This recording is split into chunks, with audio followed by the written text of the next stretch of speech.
Okay, I'm Janet Anderson. I'm the chair of the Education Committee of the Westborough Community Land Trust. So the Westborough Community Land Trust is an all-volunteer nonprofit organization that's primary mission is to protect open space in Westborough for the enjoyment of hikers and walkers, and also obviously for the benefit of wildlife. Although that's our primary mission, we also maintain many miles of trails in town. I forget how many miles, but it's many. And but besides that, the Education Committee specifically, which I chair, puts on nearly monthly programs of this type. Sometimes they're most of the time they're outdoors, most of the time they're hikes. But once a year in the winter when it's too cold to walk outside, we have an indoor program every February. Before I announce Nancy, I will just give you an idea of what's coming up on our calendar. And if you want more details, you can just go to westboroughlandtrust.org and see all of our calendar items. But next month, March 11th, we have a live snake show at the Knights of Columbus Hall. We've had this presenter before, and he's fabulous. He lets people go up at the end and hold the snakes and stuff if that's their jam. He's a very good presenter. And that's March. And then in April is our Earth Day litter cleanup, which hopefully everybody in Westborough is participating in. We get more people every year, and it's just a fabulous thing. It culminates with a picnic for all the volunteers on Bay State Common Green, pizza picnic on April 15th. And for some reason, I'm not being able to pull up the rest of the calendar. But that's okay. That gets you in the next couple of months. And if you're interested in supporting the Land Trust, I've got brochures about what we do and how you can join. If you want to have one, just raise your hand and I'll hand it to you. Or otherwise, if you decide later you'd like to support us, you can just go to westboroughlandtrust.org and look us up there and contribute or support us that way. So I think everybody pretty much is here. There's a sign up there. Thank you. So I'm going to introduce Nancy Wright. She's actually a WCLT member. She lives here in Westborough, and she's been a photographer for a very long time, but only recently, not recently, yep. but yeah, recently. How long would you say you've been doing it professionally? 2019. So so I'll get into that. Okay, relatively recently she started doing it professionally, and she mentioned that the reason she got the confidence and the idea to start doing it professionally was because the WCLT ran a photography show in 2019 and asked a lot of local photographers to print up some of their work and display it. We had it at it was actually the 2017 300th anniversary celebration. That's right, 2017. Yes. You're yes. right. You're so right. at TATNIC they had an exhibit of WCLT members who wanted to put out nature artwork. So I did a whole wall of glass prints. It was my first venture into printing anything, and sold a couple. So the next year, we're getting into my speech here. But yeah, we don't want to do that. But anyway, she got the taste for what she's doing, and she hasn't looked back. Yeah. So looks like everybody's here. So without further ado, I'm going to introduce to you Nancy Wright. Thank you. All right, so the name of my company that I launched in 2019 is Wright Picks Photo Gifts, which we'll get into that as well too. But thank you so much for coming out today on Superb Owl Sunday, as us photographers call it. And thanks to WCLT for inviting me in the first place. I really appreciate that. So first things first, as Janet has mentioned, newer people who are joining, make sure you sign up for the raffle up front here, which we'll be doing partway through. We're going to do one, and then at the end we have a bunch. And make sure you sign in so that WCLT gets their proper count, and my email sign up is over there as well. So what we're going to cover is how I got here. The NWF contest, basic tips, and the gear that I use, and locations. So let's get to that screen. Make sure everything's working. Yes. All right, so, and also there'll be, at the end, I'll give you some resources of how you can learn more about photography, nature photography. And we will be doing the raffle at the end as well, as I mentioned. So just to let you know a little bit about me, I've lived in Westborough for almost 28 years. Well, actually for 28 plus years, I'll be 29 this year. Live with my husband, John, who is over here. And our daughter is 24 years old, has flown the coop. But some of her photos are actually part of our business. So her images are on some of our products, which is fun. And I've loved to do photography ever since I got a camera for my college graduation gift way back in the 80s. That was from my mother, so that got me started. And I just want to do a general poll to see what kind of camera you all are using. So, is there anyone who's still using a film camera? That would be advanced. I have one, but I don't use it. Yeah, same. I've avoided that. So how many have a digital camera? DSLR. Nice, that's a good representation. How many have mirrorless? Anyone? No. Nice. That's my next step. I haven't gone mirrorless yet. And phones. How many people use their phones? Thank you. Yes, nothing wrong with that. I love my iPhone. All right, so that's good to know. Today I shoot with the Nikon D850, which I call the Beast, which I also call my long lens the Beast. But the camera, when I bought it, they called it the Beast. So it has a lot of bells and whistles, and I'm going to be very open with you. I am not a technical photographer. I'm very forward about that. So I'm learning as I go along, and especially since I just began in 2019 in earnest doing nature and wildlife photography. So the D850 gives me a lot of options, and I have a lot of room to learn. But I'm pretty much self-taught. I still take workshops so that I can learn more because I'm a lifelong learner, and I feel like I do have a lot to learn. And then, of course, I've been the family photographer, an event photographer for my daughter's sports all through college. So people have always told me I should do something with my photography, which is why I actually started Wright Picks Photo Gifts, which I mentioned.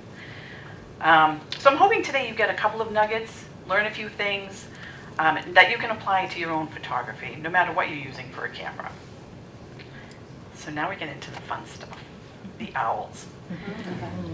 As I mentioned, I started in earnest in 2019. In January of 2019, actually I had seen in my friends' Facebook feeds that they had gone on an owl workshop, and my radar just went right up. I'm like, that is so cool. So, and one of those friends is here somewhere, Shelly. Yes. So I actually got together with Shelly and another friend, and we went on a paid owl workshop down in Rhode Island. You never know what you're going to find, so I think we traveled like an hour and a half. And lo and behold, when we drove up, the person running the workshop was like, yay, he's here. And we're in the back seat like, I don't see him. Little white spot on the roof. So when we got there, we ended up staying for 4 hours. And it was the most magical experience. At that point, the snowy owls weren't as popular as they are now. Now when you go to a snowy owl spot, you're likely to see like 20 to 30 photographers on the beaches and along the coast, which is where they usually show up. Back then, I think there were like 8 photographers peppered throughout this area. It was at Statuus, which it says on the slide. And he was right there out in the open, on the roof, flying down to the field, going back up to the roof. Did not seem stressed at all. Otherwise, we would not have stayed. So, Itzy is near and dear to my heart. And I actually went on several workshops that year for screech owls as well. And it kind of got me hooked. So, how many of you have actually seen an owl in the wild? A lot of people. I love that. They're becoming more and more prominent. I'm finding a lot of people are posting barred owls now too. The snowy owls, not as much this year as last year, but they are still along the coast. But that's exciting. There is nothing like seeing an owl in the wild. Not even just the first time, but every time for me. And one thing I do want to emphasize with owl photography and all nature and wildlife photography is the ethics. People who are really into it will sometimes bait the owls or try to flush them out so they can get an owl, or not even just owls, birds, in flight, because that is seen as a more desirable photo for the professionals. And some will put down food bait for them, which is just unethical. So anytime a bird flies off when you're around, that means that you've bothered the bird. With the snowy owls, there is so many different schools of thought. because the owl's just resting on the beach. There are like 20 photographers, so they say it's not bothering the owl at all, but they're trying to rest. And it's kind of funny, I just saw a meme on Facebook with a person sleeping in a bed and all the owls around the bed taking a photo. So it's like, that's kind of like what it's for them, you know, they don't want you there. They want to just be resting and reserving their energy for their hunting at night. So it's something to be mindful about when you're out on nature hikes and you see some wildlife. All right, so after Fitzy, these were other adventures that I went on. These are all in Massachusetts. The short-eared owl was at the end of a paid owl adventure when I went to see screech owls. And we were just lucky. We were in Newburyport and Plum Island and Salem, and we just happened to pull into Salisbury. And the short-eared owl tends to fly low and like go down into the grass, and we happened to spot it. This owl was so far away, I couldn't even see it. So it was a paid workshop, so I was talking to the person running it, like, okay, I don't even see it. And this happens quite often with me. So I just put my camera up and I try to focus on something out there. And then when I come back, I find the pictures that I had. So this one was very far away. It was 2019, so I was still learning how to photograph birds. But nonetheless, I documented it, which was fabulous. The great horned owl was in Plymouth, and that was 2021, as it says. A sister of one of my friends was posting on Facebook, so I pinged her, and I was like, oh, do you think she might let us, see this owl? So my husband John and I drove down there, and we spent an hour at the end of her driveway. This was in a residential area. It was amazing. Like, oh my goodness, you have an owl like right across the street. It had taken over a hawk's nest, which is what owls typically do. They're lazy. I don't know if they're really lazy, but they're smart. They take over other nests, which are typically owls or herons' nests. So they took over this hawk's nest in the pine tree, probably 80 feet up in the air, right across the street from her house. So we spent an hour there, and John can attest, very hard to see the owls. However, in the nest were 3 owlets as well. So it was an amazing experience. And this is like one of my favorite owl pictures, the great horned owl. The screech owl was again on a paid workshop in Salem, and I think that's my favorite screech owl shot because it looks like a keyhole and he fits so perfectly in it. That one was actually in a cemetery, which is another hint for anyone looking for owls. They love cemeteries, probably because it's so quiet. Because they're not going to be bothered that much. But if you go into like the big Mount Auburn Cemetery usually has owls. And this was in Salem, I forget the name of it. Waltham has a cemetery that's known for owls. So that's a good place to look if you have a nice big cemetery. All right, so after that that owl outing, we come to Westborough. So this was my first owl in the wild that I found. And again, there's a big story behind it. It was a neighborhood effort. One of my friends reached out to me, and she was like, oh, there's this owl that's hanging out on our street. So I was like, I need to see that owl. So she got permission from me, from all of her neighbors, to go in the yards. But there was one yard in particular that it was hanging out in. So she asked them specifically if I could go into their yard, and they said yes. They weren't home during the day. So I drove up. It was early March. There was a foot of snow on the ground. I didn't know what to expect. It was just a neighborhood. And when I got there, I pulled up. I'm like, oh my goodness, is that the owl right there just waiting for me? Like, that does not happen. Like, I have photographer friends who have the charm. There's one of our mutual friends, Shelly and I, our mutual friend. I feel like every time she goes out, and Shelly too, she has her own stories with owls. When they go out, like, they draw the owls to them. They like the whisperer. I feel like that doesn't usually happen with me, but this time I was blessed. So I very quietly crept up along the fence and crouched down because I did not want to bother it because I knew it was sleeping. It did open its eyes a little bit. So I hung out there for like an hour. And at one point, it flew to the fence, which is the picture on the right. And that's when I knew I needed to leave. So I got a couple pictures on the fence, which was a different yard. And then I left so it could have its rest.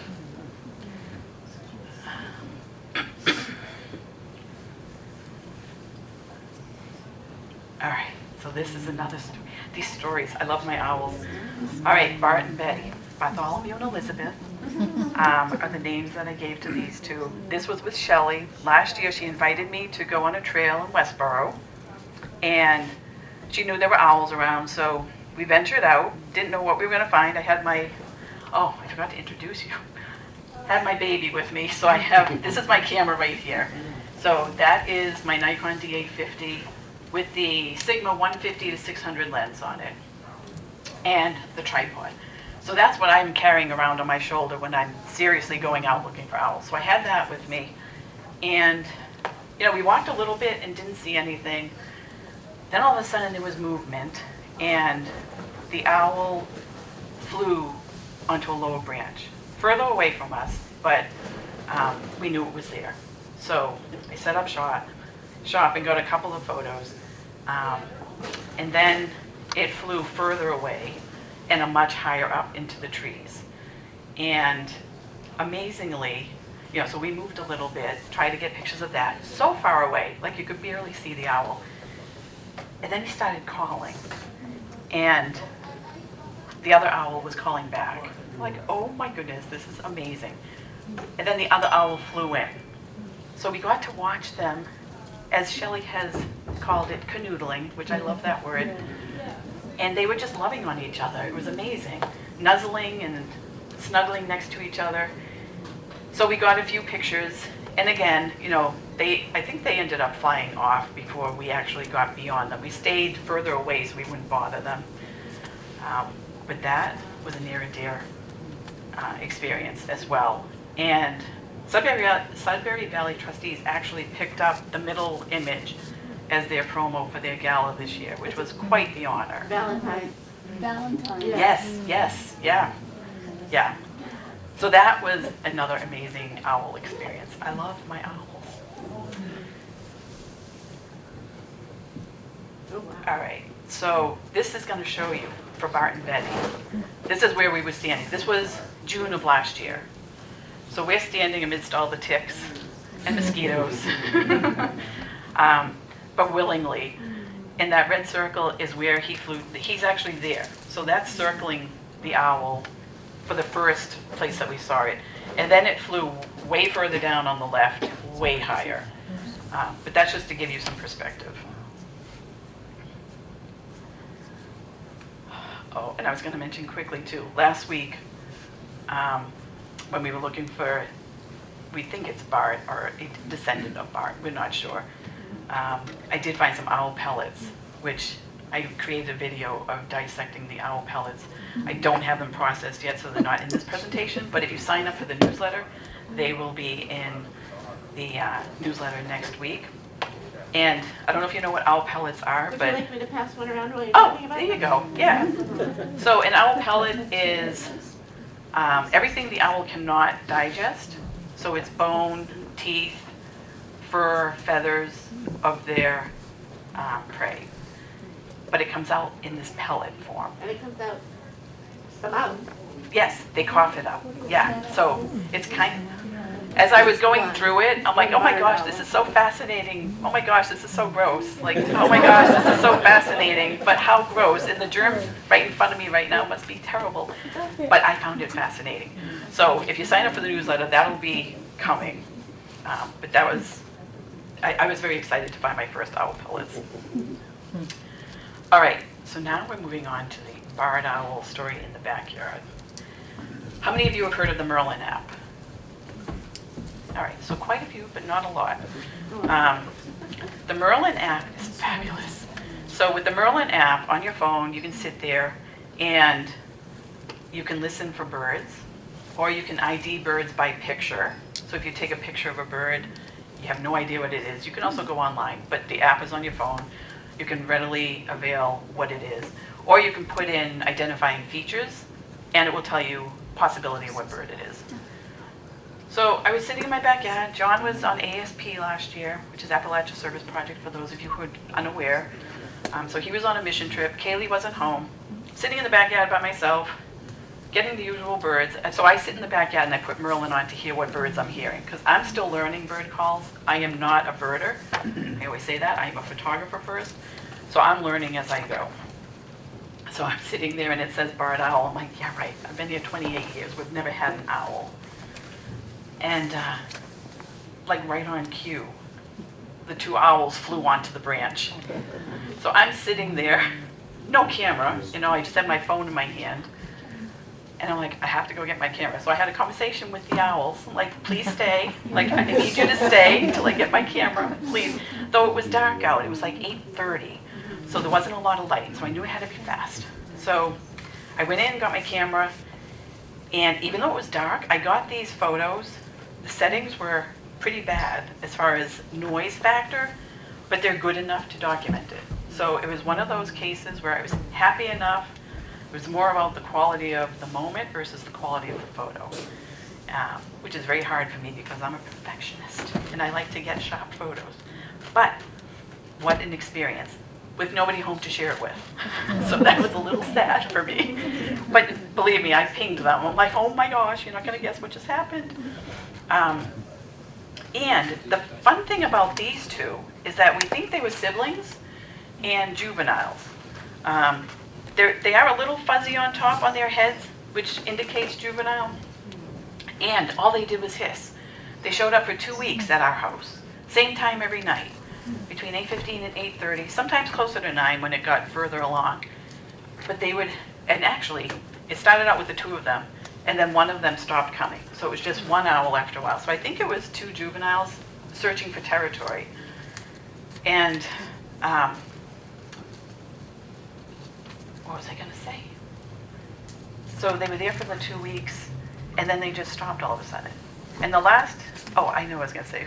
I have a recording of the hissing that I wanted to play for you. So how many of you have heard an owl hiss? But you've heard them hoot, right? In your backyards and the trees.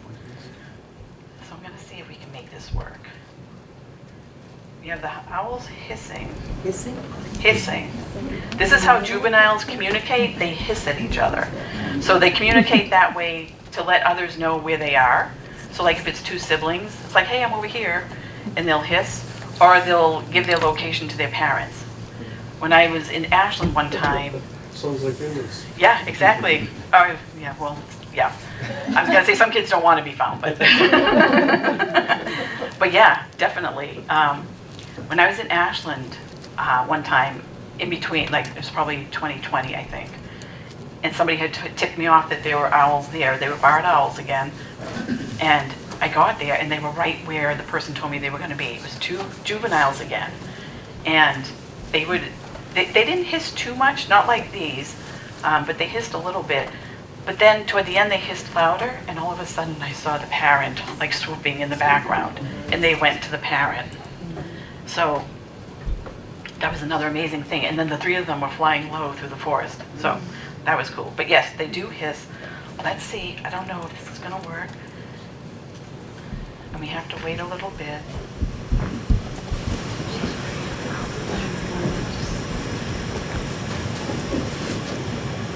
It's coming.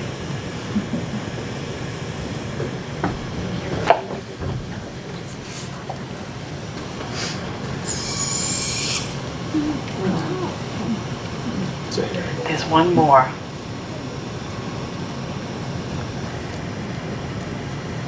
Sometimes they hiss together, like one after the other. And then sometimes I feel like they hiss and they wait for the reply. Where's the next one?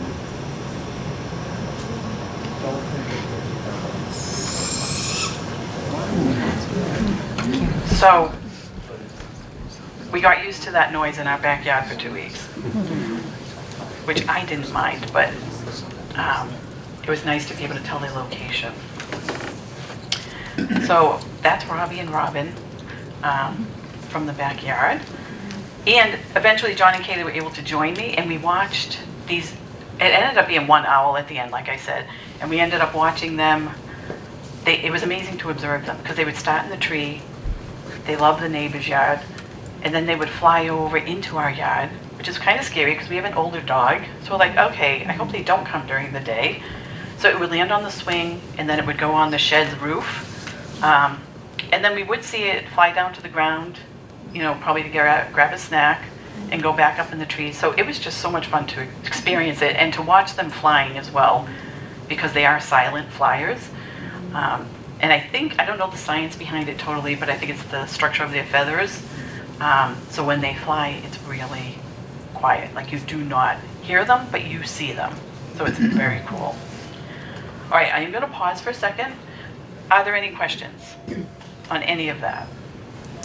The owls. This is almost the halfway point if you want to do one. All right, we can do one. Do you want to pull one? It's like 5, This will be for a calendar. okay. I'll let you do it. How about if we get someone else? Someone in the Okay. Oh, well, Sure. if they pull their own name, Okay, whatever. I'm gonna fix it better than that, they didn't really know. Okay, that's better. So all birds of prey have these pellets, right? Not on the owls. All what? All birds of prey, they. Do they? Yes. All Jan right, Thornton. see, I learned something. They have what? The hawks? Pellets. Well, the hawks don't do that, do they? Many do. Really? I think most do. Janet, do you know about that? What? Do hawks have pellets too? Oh wait, No, who is our I winner? don't think they do. He's saying all birds of prey do. Most Really? birds of prey, I believe. Okay. I don't know, I'll have to I've look never that heard up. anybody mention a hot No. pellet in all my life. I hear about owl Owl pellets, same, but you know what? We will look it up and figure that out, pellets. because we like the word. Makes sense, but Yeah. sometimes poop out the boat, but even. All right, that's cool. All right, well, congratulations to the woman who won the calendar. That's awesome. All right, so after the owl shenanigans, we're moving out of the owls a little bit here. This is when I started Right Picks Photo Gifts, 2019. And these are 3 of the popular images that we have. And I just want to share the stories behind them very quickly.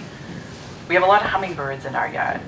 Well, I shouldn't say a lot, but frequent. So I tend to like the tube feeders and put them on my fences. So I have like 6 of them around my yard, which is a small yard, and they love them. So if you want to get hummingbirds in your yard, that is my tip. They have all the fancy glass feeders and the larger feeders. You do not need to dye it red. It's better and healthier for it to not have the red. So anyway, they love those feeders, but one day it actually flew onto this rose bush, which was a first. And the rose bush I had planted in memory of my mother, so I was like, oh my goodness. And I was actually there to capture the photo, so that was amazing for me. The middle one is the mute swan on Mill Pond. This is 2020, Mother's Day. So let's go back in time to how we felt on Mother's Day in 2020. I needed to get out of the house. And I wanted to do it alone. So I'm like, I am going on a photo adventure. So I think I did Vets Park, and I walked to the left, and I think it was down that path. There was a little nook, and this swan, who I named Sadie, I don't know why I like to give them names, but I do. So this is Sadie, and she had 6 cygnets with her.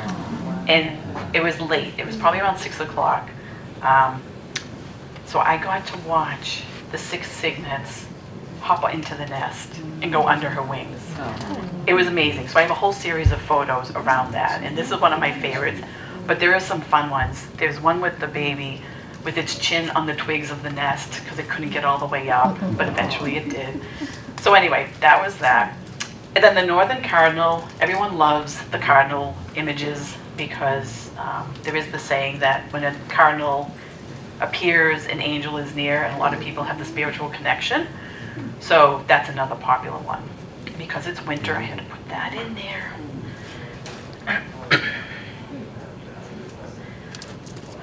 Oh, and I had a mute swan fact I forgot to give you. So they're not native to North America. So, and I just learned today that trumpet swans are, which I did not know that for anyone out there who's knowledgeable about birds. But yeah, the mute swans, which I think they're beautiful, but a lot of people do not like them. She just said they're pure evil. She lives near Lake Chauncey, so she does not like the swans, and a lot of people don't, which I did not realize this. But I knew that they were aggressive, and they do hiss at you. But yeah, so Aggressive behavior and voracious appetites often disturb local ecosystems and displace the native species, which we do not like that. And that makes me think of the house sparrow as well, which is not native, and they kick out my bluebirds all the time, which makes me so sad. So I took down the house that the sparrows were living in, because we have 3 houses in the back. And when we took that down, the sparrows never came back. This just happened last year. So fingers crossed. And the bluebirds did move in for a while, but then they left again. So I'm hoping they come back this year. But anyway, that was a fun fact. All right, so I had mentioned on the last screen too that with the business, I do sell products as well as prints. And this is quickly to show you, a lot of people don't understand that we do offer prints with our business as well. We do shows and we sell a lot of small gift items, but last year, fun projects. UMass Memorial asked me to go to Auburn and go on assignment and find some beautiful spots. So they ended up purchasing 6 large metal prints. The one on the top right was 90 inches by 30 inches. Huge. So we had an 18-wheeler pull up to our house to deliver it. It was crazy, crazy. And then we had to get it into a pickup truck to get it down to Auburn. But they also picked 2 of the hummingbird photos. So we have 4 Auburn pictures and 2 of the hummingbird. Closer to home, we have Lindsay Taylor. I don't know if people are familiar with Lindsay Taylor Spatique, another awesome local business, small business. So this is a fun one because it's another large metal print. The Auburn project was all metal prints as well. And this one is a picture of the Nurse Farm dahlia, which, fun fact, I learned over the last year or so that it's pronounced Nurse Farm, not Norse Farm. I always say Norse Farm. But Catherine, who owns Veg Out, another small business, let me know that she wanted to name her truck originally Nurse something and take out the O. She's like, the O is silent. So anyway, another Westborough fun fact. So anyway, this picture, this photo is of one of the dahlias at Nurse Farm. I had gone there in fall, I think it was 2020 or 2021, and I did a photo shoot of all the beautiful flowers. The dahlias were gorgeous. And I met with the owners, Allison and Meredith, and they went through my portfolios and they landed on this one because it matches the style and vibe of their spa. So I was very happy about that. So they put it right in the nook with the manicure area. And then customers send in photos. So this is living room, Boston scenes. You have the Zacom, the Longfellow Bridge, and the skyline. More living room, very popular living room. Bedrooms, people have bought. The one on the left is a triptych, which is kind of cool. It's 3 canvases that are split. And that's a photo of Meredith. It's a house up in Meredith, their lake house. And then the water lilies. And the bathroom. Oh my goodness, at shows, we hear so often that people put our photos in the bathroom. Like, that's interesting. I never really thought of putting photos in the bathroom, but you spend a lot of time there, so we are fine with that. But it's kind of funny. It's like, oh, you have owls in your bathroom. Okay. But and one woman bought a 16 by 20 autumn themed print, and it was going in a bathroom. I just chuckle. I'm like, she's like, this is going to be perfect because it's gray and this and that. I'm like, okay, that's funny, but you go. All right, so moving back to my career. The biggest moment so far has been the National Wildlife Federation contest, which was 2021. My good friend Chris Allen, who is here, nudged me to enter this, and I really do not love contests, though I had started entering them with my camera club because I wanted to get credibility for the business, but it's so subjective, so I don't really enjoy contests, so I didn't enter it. Well, she nudged me again when they extended the deadline. So I was like, okay, fine, I'll try it. And they had this new category of portfolio. So during 2020, I practiced my macro photography and did a lot of bees. So I sent in a portfolio of 10 bee images, and I found out in July that I was a finalist, which was like winning. I'm like, oh my goodness, that's amazing. And then in September, I found out that I won.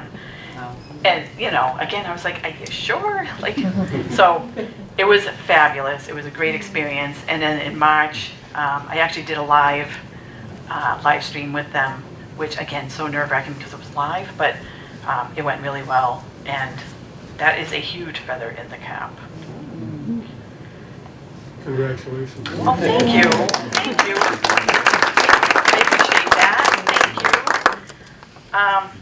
All right, so then as far as what I actually learned through that, because it pointed my attention more toward bees, which I had not really paid attention to bees other than taking photos of them in 2020. So I did some, especially for the contest, I was forced to find out more about the bees and the plants. So I had to submit that as well. So one thing I learned is that not all bees sting. I had no idea. Males have no stingers, and the bumblebees rarely sting unless they're provoked. So bees and hives, how many honeybees make up a colony? If you had to guess, raise your hand, how many would say 5,000 to 15,000 with the queen? 1,000 to 5,000. Everybody's, all right, so they're going with the lower number. And then the 20,000 to 60,000 for a hive.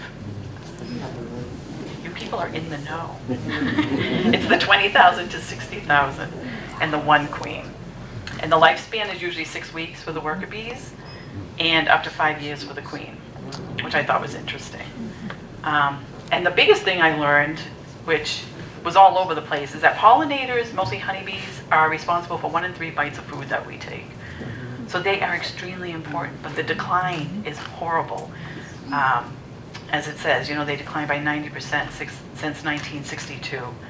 And there were more than 150 chemical residues that were found in the bee pollen. So we know some of the reasons why, and human behavior needs to change to alter that.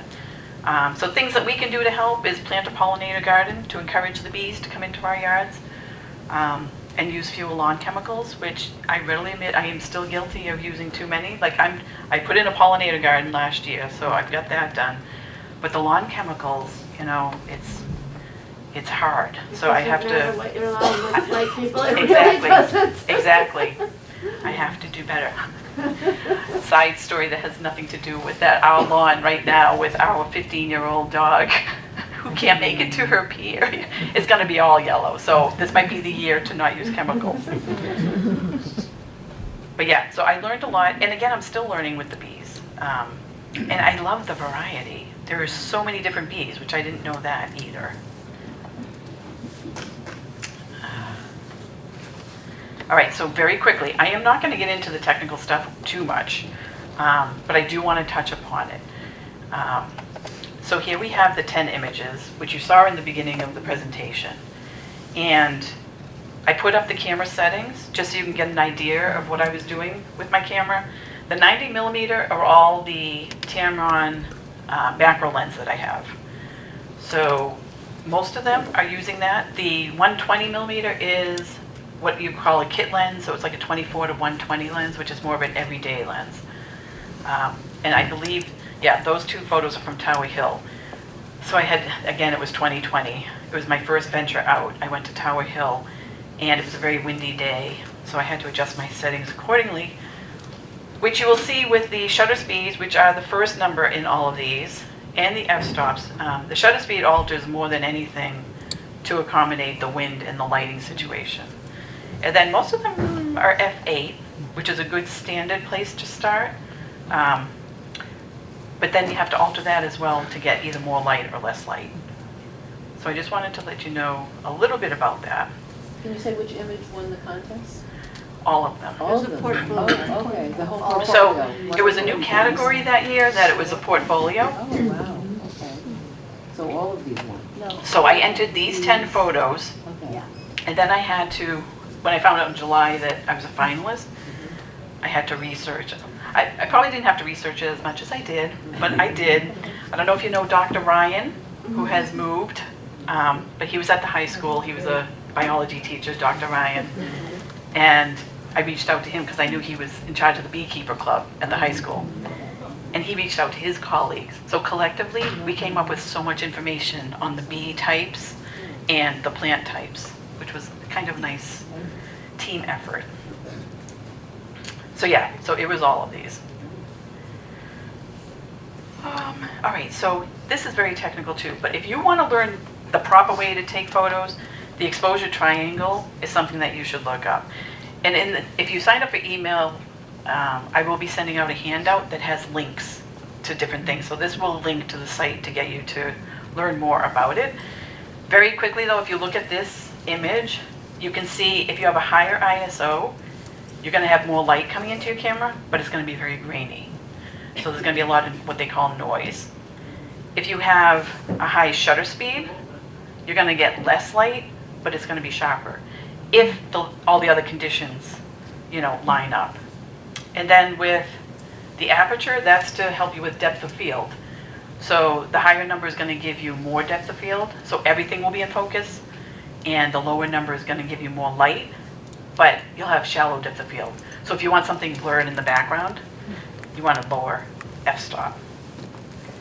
But this is getting into technical stuff, and the relationship among the three is something that you should look into as far as if you move this one, you definitely have to move the other one, but we won't go too far into that. But I will talk about F8. So F8, as I mentioned before, is kind of a sweet spot, and it's a good starting point if you want to take photos, and it's kind of in the middle. The really low ones are like f1.8 if it's a good lens, and 22 is pretty high number, but it's a narrow opening. So basically, if you look at the last bullet, f8 works good for the landscape photos where it's well lit and the background's not too far off, close-up photos that have a narrow depth of field, and daytime sky or the nighttime moon. But that's what I always use as my starting point, and then I work from there if I want to be creative. All right, now we're getting into some tips with composition. We have rule of thirds, golden ratio, eye level, shift, which is perspective, leading lines, and framing. What you see on the right, above the owl, is a rule of thirds guide. So you want to put your subject where the red smudges is what I'll call them. You want to try to get your subjects on that. As a general rule, it creates a good composition. And then you want the subject to be facing inward. So on this one, the owl is looking to the right, his left, which is nice because it has space up at his eye level, which creates a good composition. Do keep in mind, though, that all rules are made to be broken. Which there are some images where you want your subject right in the middle because it's just making a statement. So this is just a guideline with all the rules.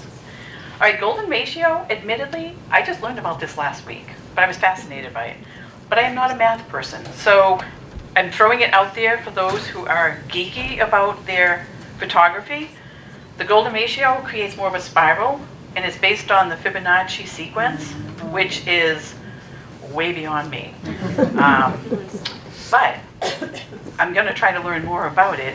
If you look at it in nature, all right, so the Fibonacci sequence is kind of cool. I'm a numbers person, so I do love numbers. It's when you add the two numbers and get to the next number. So 0 plus 1 is 1, 1 plus 1 is 2, 1 plus 2 is 3, and so on. And that factors into the squares that you see dotted in the Mona Lisa. She actually follows this golden ratio, and then all of the nature spirals. So I thought that was interesting, and I need to learn more. Eye level is another basic composition guideline. Even with children, if you get down at eye level, you're really going to get more of a connection. The viewer is going to get more of a connection with your image. And, they say that the eyes are the window to the soul. So you really do have a stronger connection with animals, bugs, even flowers. You get at eye level, you're going to get a different perspective, and it can be more powerful. Shifting the perspective, you want to explore all the angles of a subject. Sometimes you'll walk up to something, take a nice picture, and then you're done. I tend to take way too long, so I want to get all the angles. When I go on a camera outing with my photography friends in my camera club, it's bad. I'm always the last one. Like, they're all onto the next thing, and I'm like, oh, but I don't know if I got everything. I need to get one more. So, and I'm very aware that I do that. So sometimes I try to be better about it, but it does pay off sometimes. So bird's eye view is you're getting above your subject and you want to shoot down at it to get a different angle. Worm's eye view, you're getting under your subject if it's a flower and you want to look up at it. In these, I have 3 different angles. You know, one's pretty much eye level. One of them I got down lower. And close-ups. I'm a big macro close-up person. I love close-ups. So you can try getting closer or further away. There's so many different angles that you can shoot for, pun intended. All right, so leading lines. This is also good for composition because you're leading the viewer's eye. So on this one, we're leading the viewer's eye into the water and the mountain scene in the background. You can do it from the right as well. It can be fences, it could be anything that lead your eye. It could be a rock wall. And sometimes it's on both sides, like a tree-lined path, and is leading you down the middle of the screen, which again is breaking the rule of thirds, but it's effective. Framing is another interesting thing to look for when you're out and about. Sometimes there are natural elements like trees and branches that will give you a nice frame for a boat on the ocean or something like that. This is at McCallum, I believe, in Westborough, and I think it's a concrete structure that was in the foreground, and it caught my eye. You know, looking through it, I'm like, oh my goodness. And then with the snow coming down as well. So it's kind of fun to find a natural frame within your photo. All right, now we're on to some general tips. These are, I'm going to go through quickly. You want to shoot with intention, which I'm still working on. There's an expression called spray and pray, which when you put your camera on continuous, that's kind of where I end up, especially with bird photography, because the bird takes off. You're like just holding it down and it's taking a lot of photos. Other than bird photography, it's really a good idea to set up your shot in your mind ahead of time and plan out what you want. And make sure you're not going to have a pole sticking out of someone's head, which is easy to forget when you're focused on your subject so much. And then you look at it later, it's like, oh, there's a tree coming out of her head. You know, so it's something to pay attention to. Every image tells a story, or there's always a story behind every image. Whether it's the image itself telling a story, or your story about how you got the image. Lighting is critical for what you're going to get for your end product. Clouds versus bright sun. I kind of chuckle when I'm out shooting and people are like, oh, there's no sun for you. I'm like, that's a blessing because even light is the best way for me to shoot. I don't know, if you want certain effects, you do want broad sunlight, but it creates harsh shadows. So I love when it's overcast. There are different challenges with that, but that is my preference. How many of you have heard of golden hour or blue hour? Magical time of day. So if you want good lighting, warm lighting, golden hour is fabulous. It just creates a glow around whatever you're taking a picture of. It's great for landscapes, skylines, city lines. When is it? When is it? It's an hour before sunset. So an hour before sunset is considered the golden hour. And then once the sun sets is the blue hour, which you can't see this really with your naked eye. I did a photo shoot of, which I think is going to be in one of the bottom banners, a photo shoot of Boston by the Longfellow Bridge. And we stayed there from sunlight to darkness. And I didn't see any blue light. I'm like, what is this blue hour? So we got the golden light. That was great. But when I looked at my photos when I got home, there is a blue cast. After the sun goes down, the whole image has blue. So that was kind of cool. Another thing I learned over the last couple of years is shutter speed. With the long lens especially, when I'm shooting at its longest length, the 600, you want your shutter speed to be at least double that. So it would be 1/1250. So that is how you're going to get a sharp photo. You want to keep it, even if you have like a 24:120, you want it to, if you're at the 120, when you zoomed in, you want it to be, you know, double that at least. Again, removing distractions. That's the street light over the head that gives the person a halo, or the stick that's coming out of their head, or any distraction that you can get rid of. And that will come up a little bit in one of the examples I'm going to show you. You want to make sure there's a clear subject. Yes? I have a question about Yes. that. When you're, for nature photography, do you tend to move things out of the way? Like if you have a mushroom that you want to take, there's a stick in front of it, do you tend to get that stick out of there? I'm so glad you asked this because I tend to be a purist. So I do not like to set up my shots. Some people will create a stick in their yard that's going to be a perch for the bird, and they will move things. Occasionally, I will move something if it's really in the way, but I tend to like to get things the way they are, shoot them the way they are. I'm not big on editing, though I will. That's going to come up too. I will on occasion go to workshops and stuff to push me out of my comfort zone. But that's definitely something you can do. You can set up shots. You can move things out of the way. And then doing it post-process is another whole ethical thing. If you're entering nature photo competitions, you're not allowed to remove anything except for dust and scratches. So if there's a branch that you don't like, you cannot Photoshop it out. You have to leave it in. So it all depends on what your intent and purpose is. If you think it's going to look, a flower's going to look pretty without that brown branch in front of it, certainly move it. And I would on certain occasions, yeah. But in general, I like to get nature as it is. So making sure there's a clear subject, you want your viewer's eye to know where to go. When you look at a photo and there's like all this stuff going on and you don't know what you're going to look at, that's not good. So you want to try to have at least a strong focus on one thing in your shot.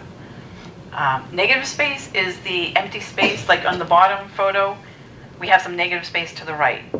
You want to have breathing room for whatever your subject is. So make sure that there is some negative space. Again, rules made to be broken. So it depends on your layout, but it's a good rule to follow usually. What about smartphones? We talked about a lot of people take pictures with their phones. I do as well. I will be in the field or inside and not able to capture what I want to capture. It's like, oh, it's not coming out the way I want. I'll take my phone out and it's like, oh yeah, there it is.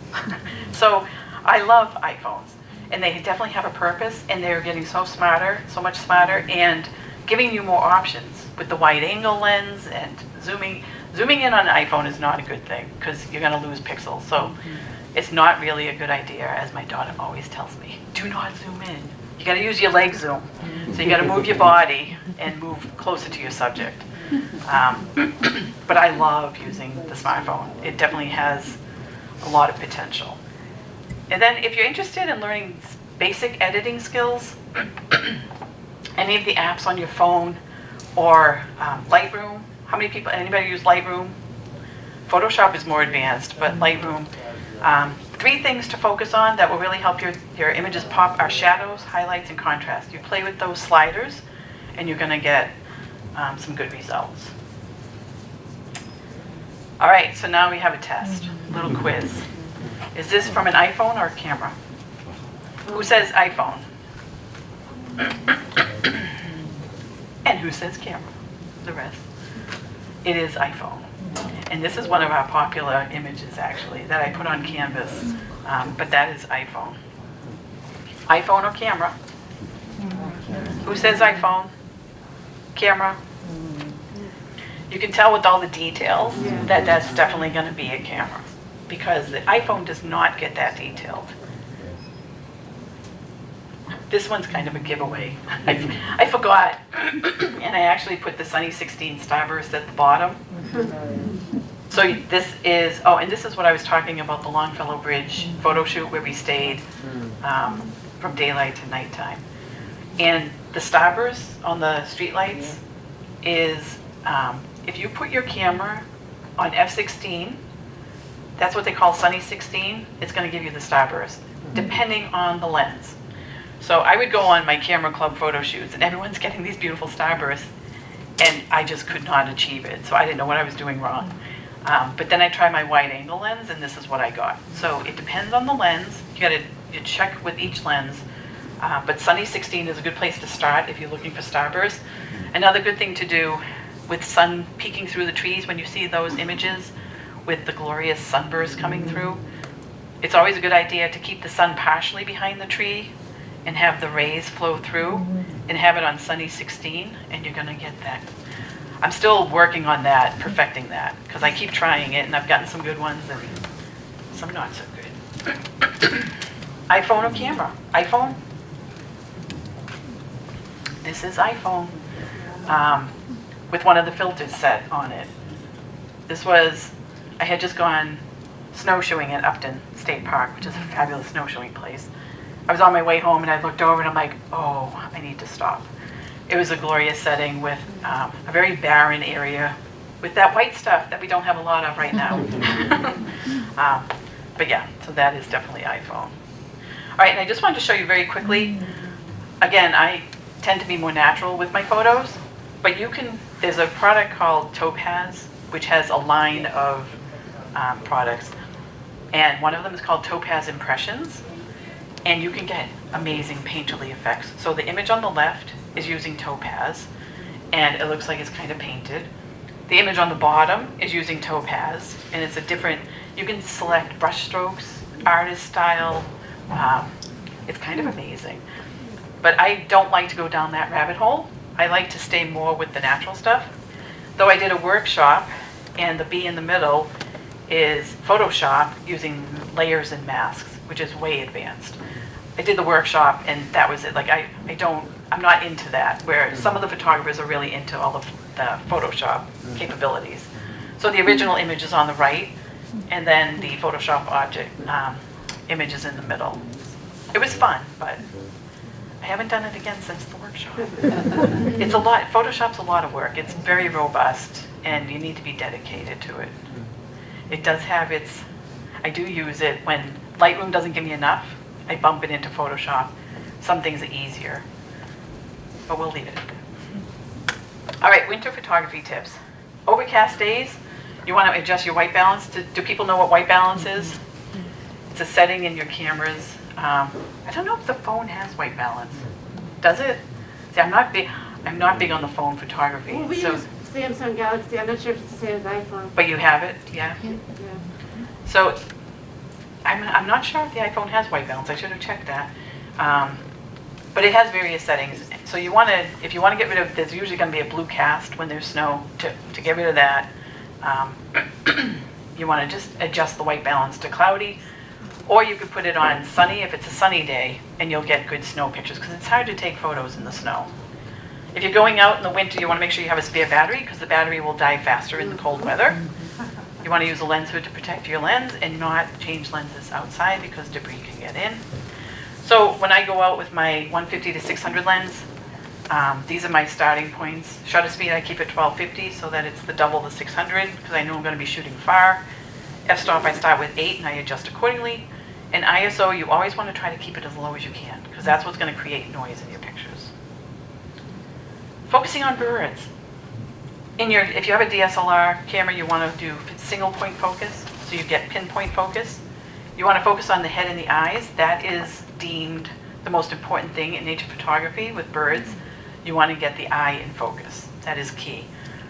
Studying their behavior is kind of important if you want to get a good picture of a moving bird. So like in this image, I would focus on the branch that the bird is on if I knew he kept moving from the ground to that branch. So I would pre-focus on that branch. So when he got there, I would get it because I know he's going to fly right off. So you want to anticipate what's going on. And with the owls, it's kind of inevitable that you need a longer lens, 500 or above probably, to get a decent photo because they are so far away. It's kind of crazy. This gives you an idea.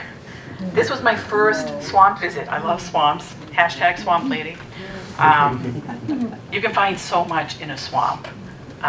So what we're looking at with the red arrow is the great horned owl's nest, as well as some heron nests too. This is in Groton. So I started taking pictures there, and when you zoom in with my camera, the top right is what you're going to see.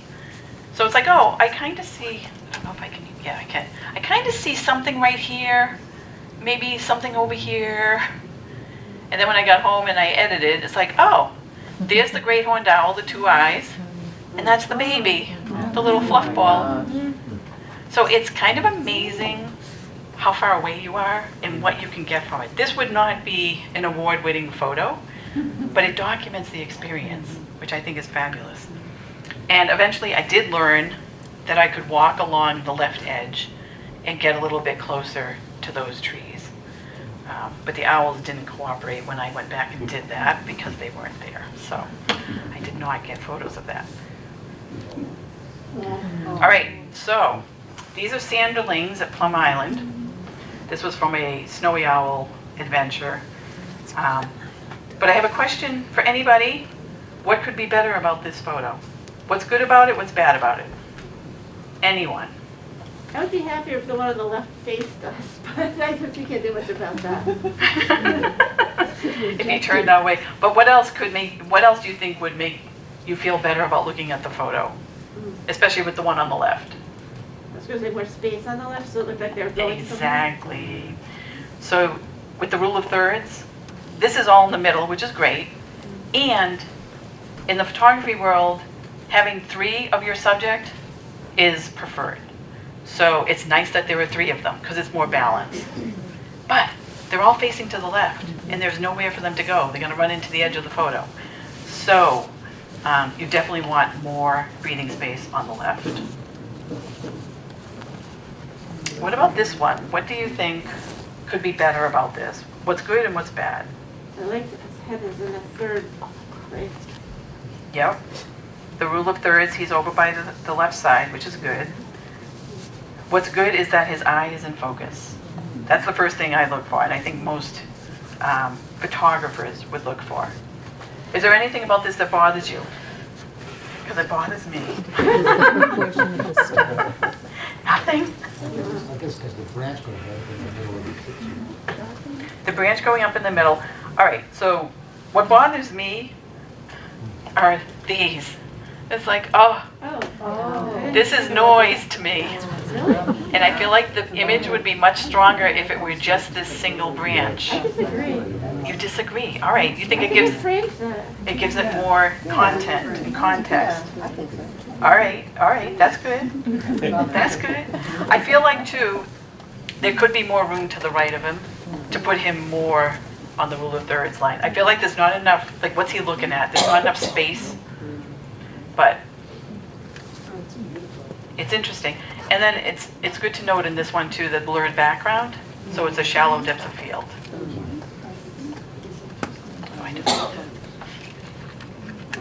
All right. So great blue heron.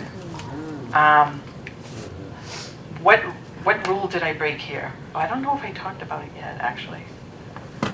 What's good about this one is the sharp focus on the eye. Again, that's the first thing you're going to look at. What's bad is, oh my goodness, Nancy, you cut off the wing and you cut off the leg. That is against all rules. You do not want to cut off arms, legs, wings. Bad. However, creative license, I want the viewer to focus on the eye. So, and the feathers, and the swooping feathers. So, in my mind, it's fine that we cut off the wing and the leg here because that was the focus for me. And also, it's not rule of thirds either. So, double break. Oops. Yeah, like I think it's fine that way. But it could have more room on the right. You know, we could add more blue and keep it rule of thirds. That would be fine too. I think the intensity of the blue is really part of the magic of that photo. Yeah, I agree. I think more blue wouldn't hurt it. Yeah, Yeah. that's true. That's true. And it makes it pop more. The negative space under the wing is interesting. The negative space under the wing. Do you mean over here? Yep. Yeah. I wonder what it would look like if it were cropped right there. But it gives it balance, the blue and the blue. It's powerful. Again, I am admittedly not a design person, so I'm learning. But Yeah. oh, that's true too. It could be portrait mode. Yep, instead of landscape. That would be interesting. I tend to gravitate toward landscape mode. I don't know, it just works for me, but I definitely feel like this could be vertical. Although, I mean, at the time you were taking, you didn't know he was about to raise his wings and turn the camera in before he flew away. That would be hard. True. However, this is probably cropped intentionally. Oh. I think I have the whole bird. Oh. I have a whole series of these. This is in Oxford, I believe. There's a rookery in Oxford. So I think I have the whole bird, but I chose to be more artistic and focus on the eyes Oh, and the then I feathers. definitely would have left a little more blue on the right. Yeah, Yeah. yeah.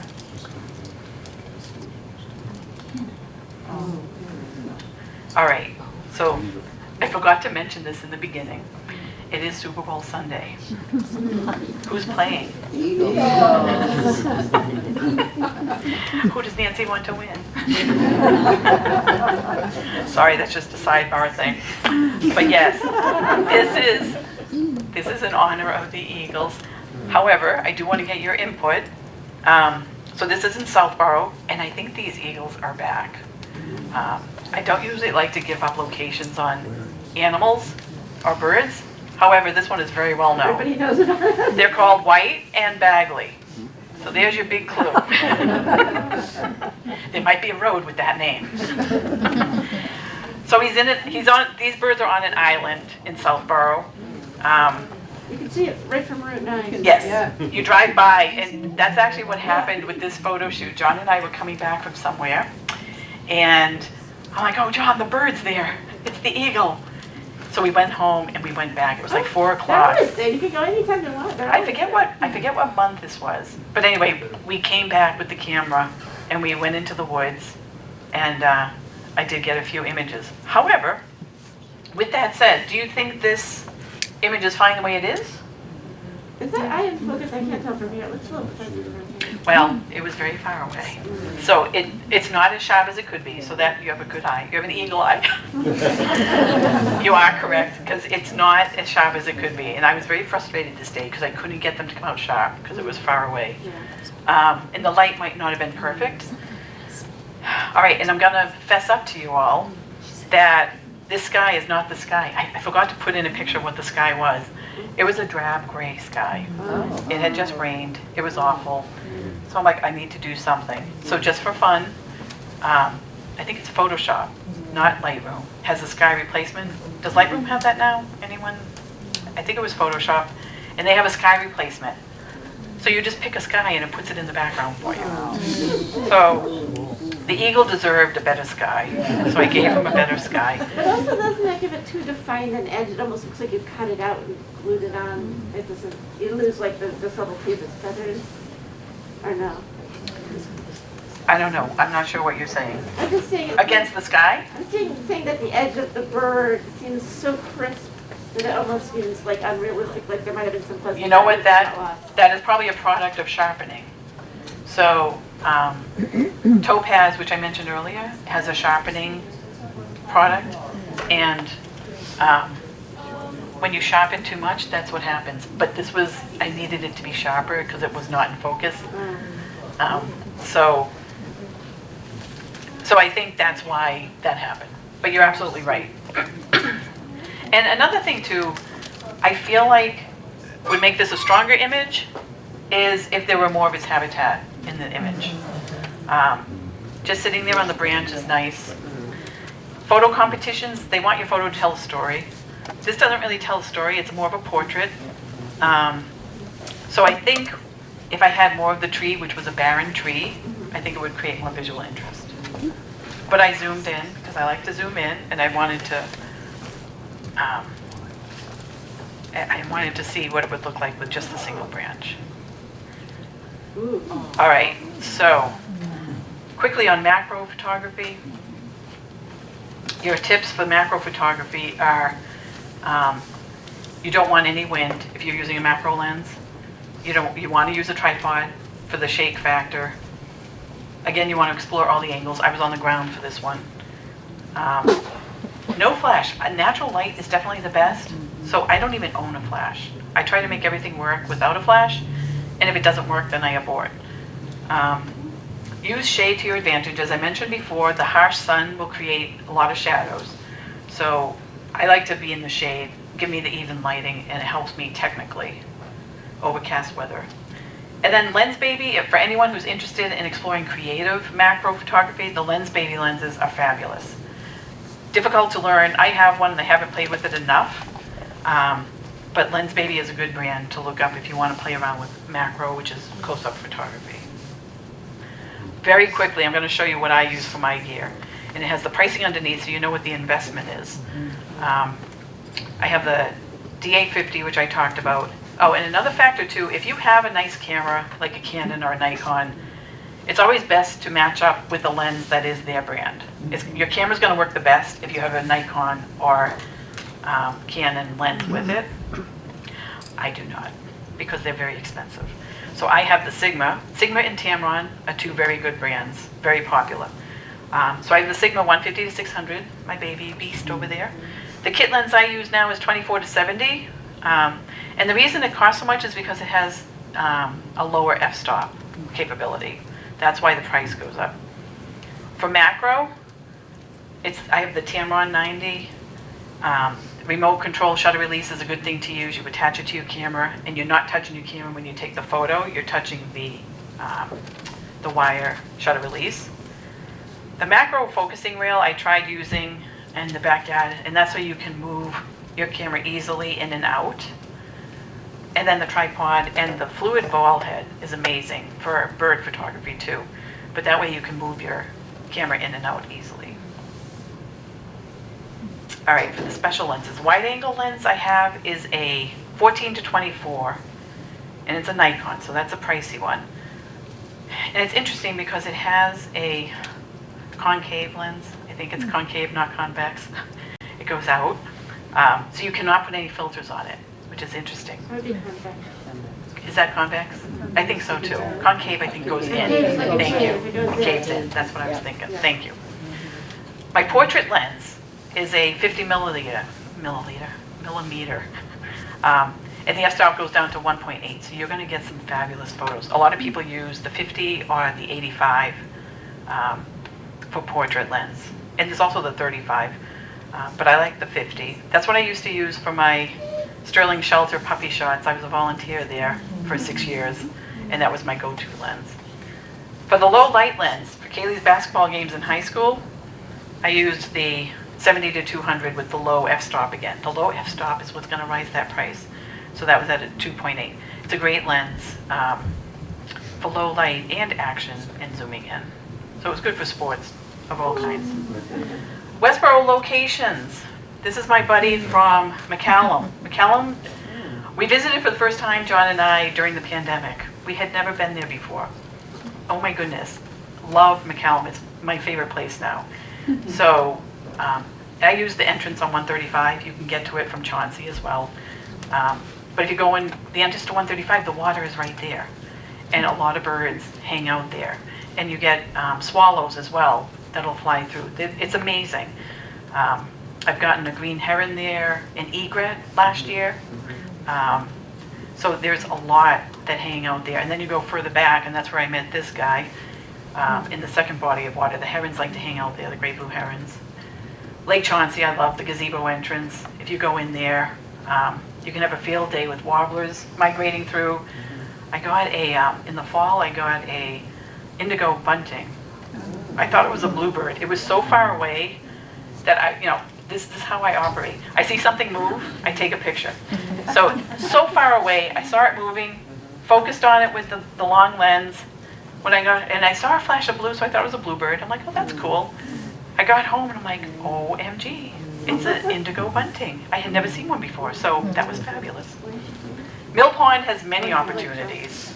Osprey Point, Vets Park, you're going to see osprey, swans, hawk, eagles. I have yet to see an eagle to get a good picture in Westborough, so that's on my list. They're out there. I know.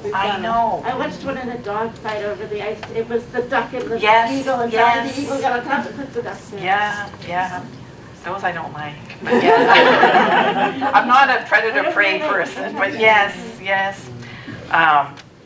So yeah, when we were playing pickleball over at Chauncey, the eagles would be floating above, and I'd be like, oh, can we stop for a moment? I had my camera. But there are a lot of eagles around, and they're good to spot. And people do find them at Osprey Point as well, on occasion. Yeah. So, Hakamaka. I don't know if that's the right way to say it. Where are my townspeople? Is that Hakamaka? First time, Haka. say it again. Just Haka. Haka. Oh, that's the nickname. All right, then I'll really be in the know. Haka. Went there for the first time last year. There's a rookery there. Who knew? I'm like, I had no idea. So there were 4 nests, I believe. So there were 8 different birds, and they raised their young there, and they stay from like March to July.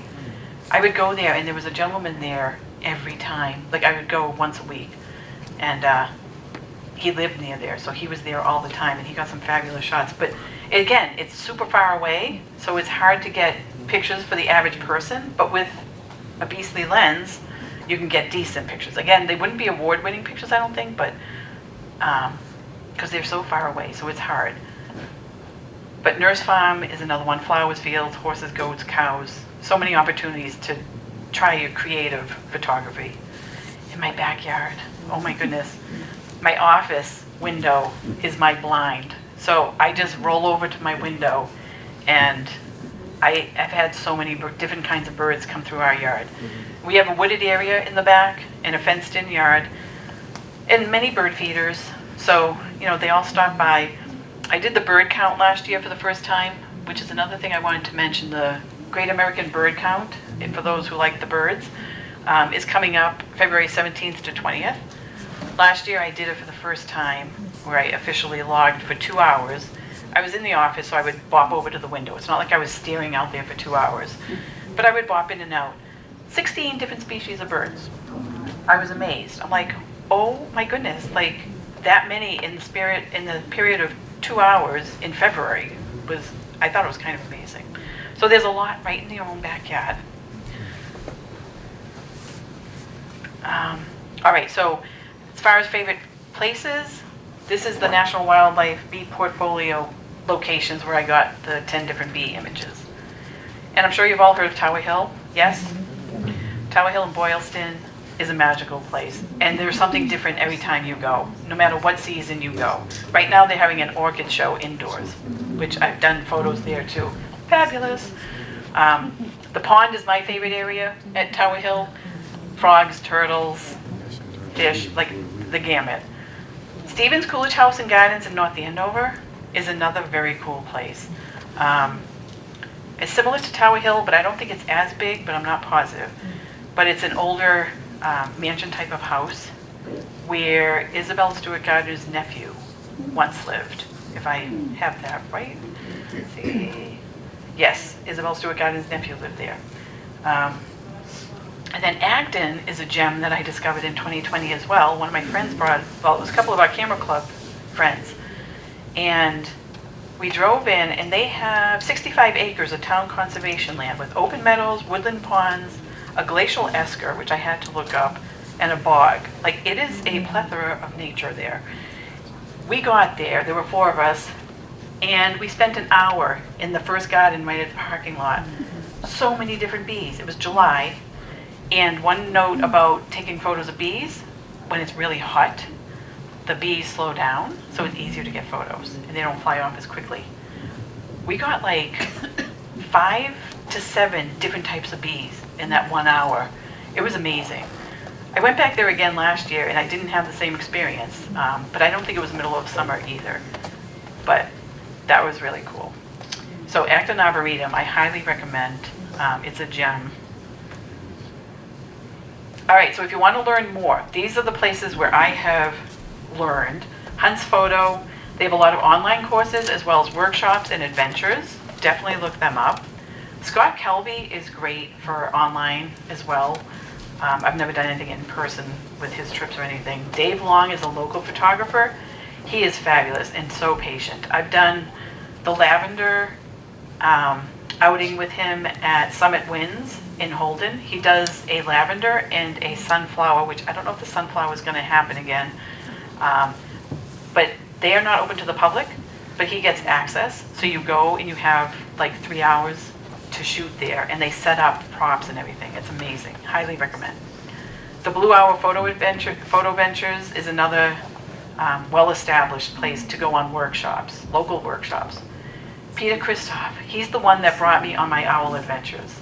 He still runs his business. Look him up. If you are at all into owls, it's kind of pricey, but you get a whole day, and he will drive you to where all the owls are. Like, he knows where they are. He usually sees, like, if you go on an adventure with him, you're going to see like 5 to 7 different, not 5 to 7 different species, but 5 to 7 different owls. He's got all the locations, and he's very finger on the pulse as far as what's happening in the present. I think it's like $385 to do a day with him, and you can do a half day for like $180. And that's the one that Shelley and I had done, which I think I've done like 3 or 4 with him now, because it's so worth it. Saves you a lot of time, because he knows where everything is. Shelley and I have gone out with our other friend on our own to the same locations, like you marked the locations when you go out with him. We went back and we didn't really have a lot of luck. So that's the one thing that was missing, because he's in touch with everybody. So he knows from day to day, where the owls are. Seven Hills is the camera club that I joined in 2019, which, again, if you're interested in learning more about photography, Seven Hills pushed me out of my comfort zone. I did some indoor studio stuff, light painting. It's amazing. I highly recommend Seven Hills Camera Club. It's a very friendly group. They're willing to help you and train you and work together with you so that you get the right settings. And they do a lot. They're very active. They do a lot of outings. And then for macro, which is the close-up photography, Ann Belmont and Mike Motes are fabulous. Fabulous. I highly recommend them. And Ann Belmont, I emailed her to ask her questions, and she gets right back to you. So she's very in touch with relationship building and getting back to people who reach out to her. Mike Motes, I have not had the opportunity, but I did do a Hunt's recent online event, and he was very good as well. So his website is the Tiny Landscapes. And again, if you get the handout, if you get on the email list, the handout will have links to all these to make it easy for you. Closing thoughts. All right, so it doesn't always matter how fancy your camera is. You could have a $10,000 camera and not know how to use it, and you're not going to get the photos that you want.